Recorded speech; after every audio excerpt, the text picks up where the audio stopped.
Hey guys, happy Sunday to everyone. Here's little Miss Monroe. She's hanging out in her little pod. She is completely fixated on this beautiful little mobile. I had that custom made when I was getting my nursery redone or redoing my nursery last year, and I love it. It's so pretty. And she loves it too. She's very fixated on it. Sorry the lighting is odd in here. Once again, it gets really weird. It's been rainy all weekend, pretty much. I planned on doing like an outfit change video. I actually had planned on putting her in a new outfit that I had purchased from Jacques. But because it's so foul outside, I just don't want to change her because it's literally been raining all weekend long, and I hate that the lighting does this. It's so freaking weird. It's very frustrating when there's no natural light coming into this room because it's like this camera just can't handle life. I'm not even kidding you. Like it gets weird and wonky. No matter what angle I seem to have it at, it's like it just doesn't know what the coloring should be.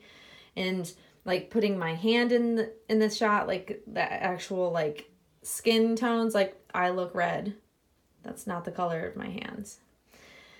So it's frustrating. So there she is. She's still in her little Jacques sleeper, which I'm fine with leaving her in. I have her swaddled because even though it's 70 and humid and rainy and weird outside, it's like monsoon weather. It's nice and crisp and cool in our house because we keep it around 70 degrees air conditioned, which is kind of crisp. So I left her in this nice fluffy, soft blanket. And I love this blanket. I got it from TJ Maxx for like $6, and I love their blanket selection that they have. But she's just swaddled and curled up like a happy little baby. You can tell she's got her little legs all like bent up. I love that about this baby. It's one of the things that people are worried about is having their legs in this edition up. I love it because it's very newborn-like. All my newborn babies, all of them, like I had a bunch. My two daughters, when they were newborns, always had their legs drawn up. Every time I picked them up, their legs would be drawn up. When they were sleeping there, like for the first few months of their life, I swear. Both of my babies loved to be swaddled as well, and I think that's why, because they like to be that like tight, curled up feeling. And so I think that's probably why I like it so much with this baby. She's so cute that way though. But yeah, she's really enjoying this. She's very fixated on this mobile. So yeah. But I wanted to come on because I wanted to just make a video since I made a video yesterday and then I decided not to post it. But that's okay. I just wasn't in the mood and I was in and out and I don't like to be rushed and I was just like, whatever, forget about it. But what I wanted to chat with you guys about is Erica has been posting videos about Claire's new silicone kits, and it's been a great topic of discussion, I think, and talking about the benefits, the pros and the cons of getting like a full body silicone kit versus, waiting for a custom fully finished doll. And she brought up some really good points. Both videos that she's posted have been really, really helpful, I think, for collectors that might not know different things about the kits. I think it's pretty awesome that Claire is actually putting out kits, especially at the height of when there's so much buzz about her babies. And I feel like everybody's now really just trying to get their hands on a Claire Taylor silicone doll. So I think that is a really good, viable option for people. But, as Erica was talking about the cons of getting a silicone doll kit versus a finished baby. I mean, I wish I was like the optimist thinker of like buying a silicone kit and finding the perfect artist to reborn it and paint it and finish it and root it and all of that. Problem is that my knowledge of what's out there right now and the years of watching silicone painters come and go and stop wanting to paint because it's just too problematic, and the good ones, I have honestly found this is my issue. I actually pondered getting a kit, and then I realized something. All of the actual silicone painters that I would want to paint a doll for me no longer paint custom work anymore because they're too busy, because they've got contracts with other artists and they do you know, these prototypes that they're putting out for silicone kits and such. So they don't have time to actually be commissioned to finish a doll for a collector. And if I was going to buy one of these kits, I would be very, very picky about who I would want to actually finish it, because I have a certain painting style that I really enjoy. And finding that in a non-Claire Taylor finished baby is very hard for me, because I think I've been a bit spoiled. I think it's a great option if you're not, you know, super picky, or you're not accustomed to certain types of painting or styles of painting and you're a little more open-minded. I unfortunately am not. I kind of chuckle about it, but I am really very spoiled. I've gotten used to liking a specific style of painting, and it's very hard to find that in any of the available artists. It's nothing to do with whether or not the artists are good or not, because it's not taking away from anything about the artists out there that are available to paint kits right now. It's just my preference is just not the style painting that's available to me. And that's just a downfall for me. So for me, it would be kind of a waste to buy a kit. It would probably sit here for forever waiting for someone to actually paint it and finish it, and that would be a shame. So knowing this about myself and the fact that I am so beyond picky, I chose to just not. You know, I was very tempted to, because both the Sage and Tate kits are very, very cute. I really like that she's putting them out in the super soft silicone. But that's also, here's another downfall to that, is it's, even though she's released these kits in the super soft silicone, it's still not the same silicone special mix and blend that she uses for her limited edition dolls. You know, I am very accustomed to that amazing memory foam type of feeling, in the way that it doesn't bounce back as rubbery feeling. It kind of melts in your arms, because I've had her kits before and I know the difference of the type of silicone, and it's great that she's using super soft silicone. I think collectors are going to absolutely love having that, but I think once again, Claire Taylor has spoiled me. I like her premium limited edition fully finished dolls. There's just nothing like them in my opinion.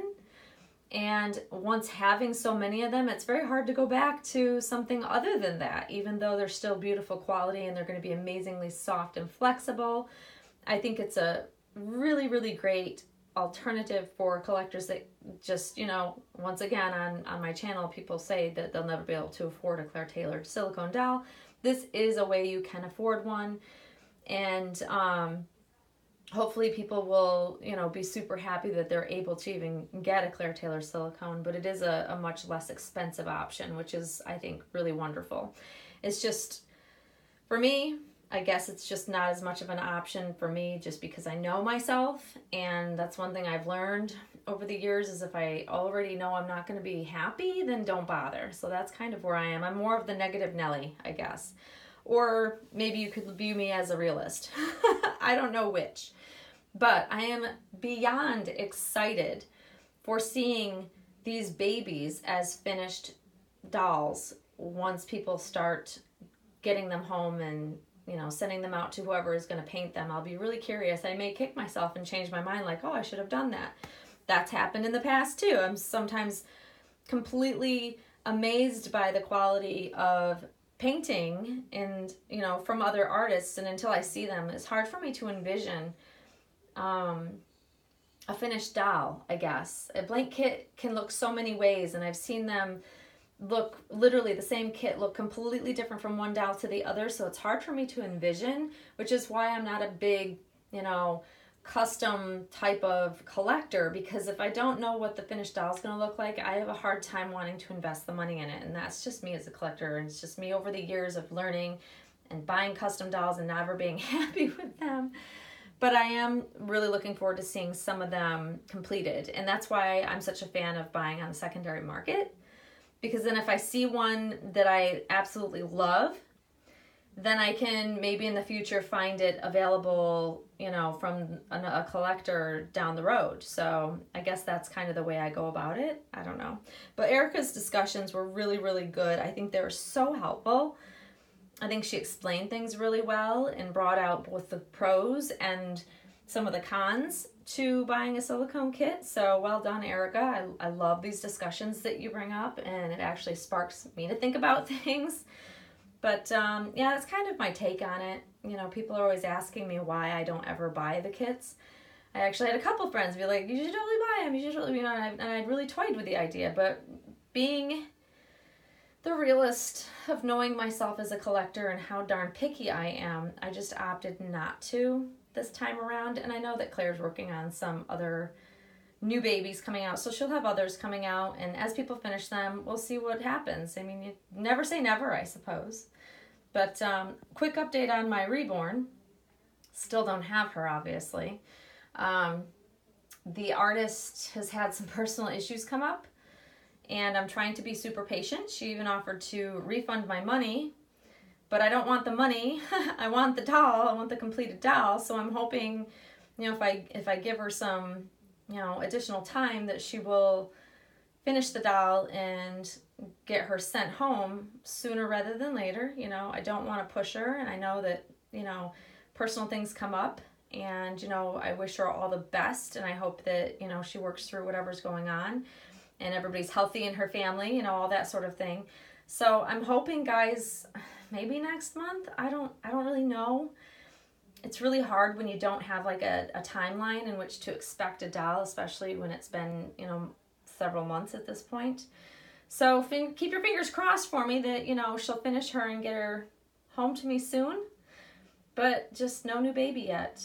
It's like the never-ending pregnancy. I think Erica Jones feels this way about waiting on her baby, and all the other Claire Taylor mommies waiting on their babies. I feel like everybody's kind of in the same boat with me. So, hey, misery loves company, I suppose. So it makes me feel a little bit better knowing I'm not the only one waiting on a doll for forever. But anyways, that's the update, guys. No new baby. I do have a long weekend next weekend over, you know, into 4th of July. So I'm hoping you know, the weather's supposed to be much nicer that weekend. Super hot, sunny, and that'll be like the perfect time to put this new little outfit that I've gotten for Monroe on her. So you will definitely see that when she does get it put on her. I'll do like an outfit change video of some sort. But until then, guys, I hope you've enjoyed your weekend, and Monroe and I will see you very, very soon. Thanks for watching, guys. Bye-bye.